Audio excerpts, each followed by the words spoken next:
Elite 11 Finals has arrived, and now that it is underway, let's talk about a few of the names that you should know and why we still care so much about who wins, let alone makes the finals for Elite 11.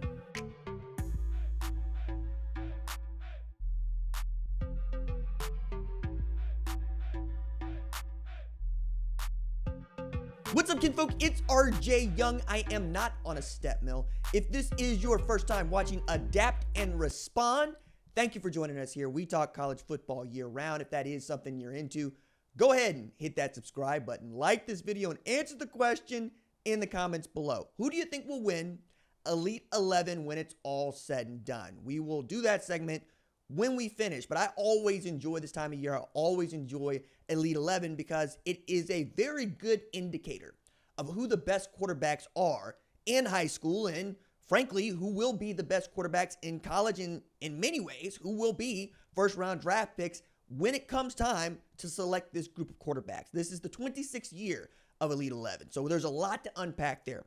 I also want to remind you that we have a podcast on Spotify and Apple, and I am willing to send anybody that leaves a 5-star review on Apple and Spotify one of these stickers. I've actually ordered more of these stickers because, well, you guys like the stickers, and this next bunch, it's not going to look like the bunch that have already gone into the mail, the people that already have done this, but this has also been wildly cool for me, and I hope for you, as today we became a top 200 podcast in sports on Apple.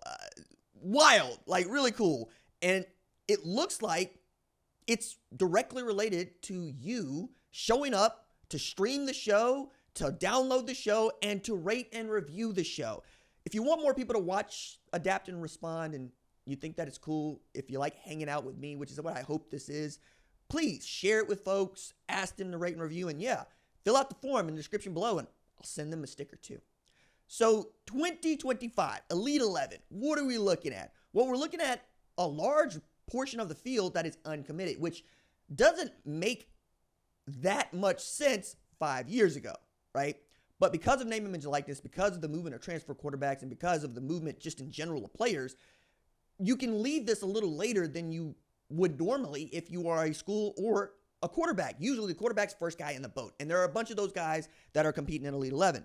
But the reason we're talking about Elite 11 is because 16 of the last 17 quarterbacks who have won the Heisman Trophy have attended Elite 11 finals. So you can more or less expect the Heisman Trophy winner of this class to come out of this event. That's how good it's been over the last 26 years. The last 3 Heisman Trophy winners have also been finalists of Elite 11, right? Save one, right? Talking about Travis Hunter, right? 12 of the last 13, so the previous 3 before Travis Hunter, 12 of the last 13 QBs to go number 1 overall in the NFL draft attended Elite 11 finals or a regional.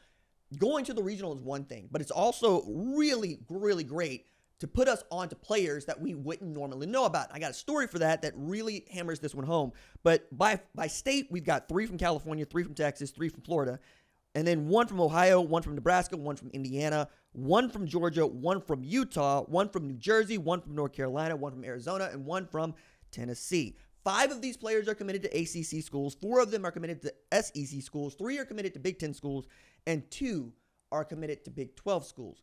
Now, there are 3 guys that I'm going to be paying more attention to than the rest for a number of reasons. One, I want to see if one guy can rise to the occasion. I want to see if one guy is still as good as he used to be. And then there's a wild card. There's always a wild card that I'm really interested in. But I love watching and hearing and reading the evaluations, talking to players, talking to coaches about these players and that are playing the most important position in our sport. But Elite 11 is always going to be special to me because it still is one of the best star finding contests that we have, along with the rival 5-star camp circuit, right? My favorite story about this is actually one I wrote about at foxsports.com. I encourage you to go read it. It took me 18 months to report this feature, but it was CJ Stroud. CJ Stroud was a great player at Rancho Cucamonga, but at the time, before he went to Elite 11 Regional, he was ranked number 838th in the country. That's nothing. That's nowhere, right? You're a 3-star player, and his offers included places like Baylor and Kansas State, but nowhere you really wanted to go. given what he'd been able to do as a basketball player and, frankly, as a quarterback. But he told his mom he would like to go to Oakland for an Elite 11 regional. And he said, look, Mom, if I win here, my name becomes such a big deal, and I have every opportunity to play in the NFL, which at the time felt like a little bit far-fetched. And I talked to Ms. Stroud about this, and we talked at length, and she's going, I love my kid. I trust my kid. I enjoy my kid. I knew that he was a good football player. I don't think I knew how good he was, but I trusted him. And because I trusted him, we drove hours to Oakland so that he could compete in this thing. And at the end of it, as I'm looking around, a bunch of people are running around, and I'm not really able to keep track of what's going on, I find out from CJ that he won. And because he won, he was going to be invited to go to Frisco, Texas, to play in the opening Elite 11 at the Star. And even then, it didn't really register what he had just accomplished. But because of how he performed in this, his name was known. He began to skyrocket up the rankings. More people became involved in his recruiting. And sooner rather than later, he's getting looks from places like Ohio State and Ryan Day. So he goes to Elite 11, and he puts up a perfect score in the passing drill, beats out Bryce Young as the Elite 11 MVP. He gets an offer to the Ohio State Buckeyes, and you know the rest. I love that. I love that so much because that is the American dream. That is how we draw it up. We want to go to opens. That's why we love opens. Show up. Show me what you got. Maybe you're the guy, but you don't know unless you try. You don't know unless they have faith. That's what I'm asking for all of us. When I talk about this podcast, it's important to me. The show that's important to me. And I want to underpromise and overdeliver. I want to underpromise, overdeliver. At no point did CJ Stroud say, I'm going to win Elite 11 MVP. He didn't say that. He said, Mom, I'm really good. I think I got a shot. I think I can win. Well, that's why you're showing up. That's why you're showing up. I have a mama like that. I got boxed out of winning the area championship in powerlifting in high school because I did not wait for the command to rack the bench. I just put it back. I wasn't thinking. You know, you bench, you leave it. They tell you to rack, put it back, you get your score. So I left 300 pounds off the board, and I lost. I was heartbroken. I really wanted to win because there's a road to winning a state championship. It's one of those things I was really good at, and it felt like it was being taken from me on a technicality.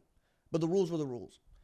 Leave it to my mom to find me an at-large entry at Nassau, which was a different federation altogether, but one that awarded a national championship and was being held in Oklahoma City at the Biltmore. My mother talked with the director. She got me basically a flyer entry from him, a wild card entry from him to go down and compete at 165, not in powerlifting, but in power sport. Power sport was bench press, deadlift, and curl. And I had one hell of a bench press and one hell of a curl to go along with a good enough deadlift. But my deadlift ended up being the thing that got me over. I could pull 545 from the ground at 165, and I could curl close to 145? I forget the number. My mother would know. I do know this. I walked out with the first place trophy, and it is the only national championship that I've ever won. Sometimes it just takes your mama believing in you and seeing it in your face and seeing it in your work ethic, seeing it in everything that you're trying. I believe that's what we have here with these players. It's not just Faizon Brandon, who I want to see if he can hold this number one spot, if he is the best player in the country at his position. He's entering this thing as number one. He is the Tennessee volunteer commit. We'll see. I want to find out if Keyshawn Henderson is a flash in the pan or if that dude really got it. I mean, you're committed to Houston. What happens if you go win this award? Are you going to trade up to a bigger school? Dia Bell hasn't played a whole lot of football, but when he has been playing, Rajah Bell's kid's been absolutely throwing darts. Can he do it? I mean, this is a guy that people compare to Jordan Love.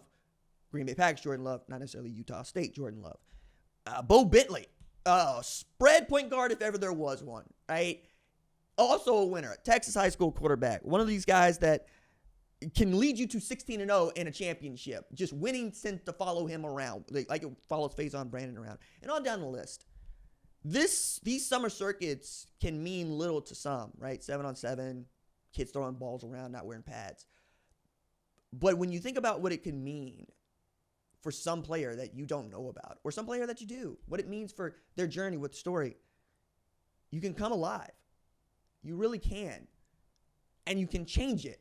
This sport that sometimes feel like it's never going to change and we're never going to get real changes at the top, right? Ohio State's always going to be great. Alabama's always going to be great. Georgia, so forth, so on. Every now and again, you get a story like this one.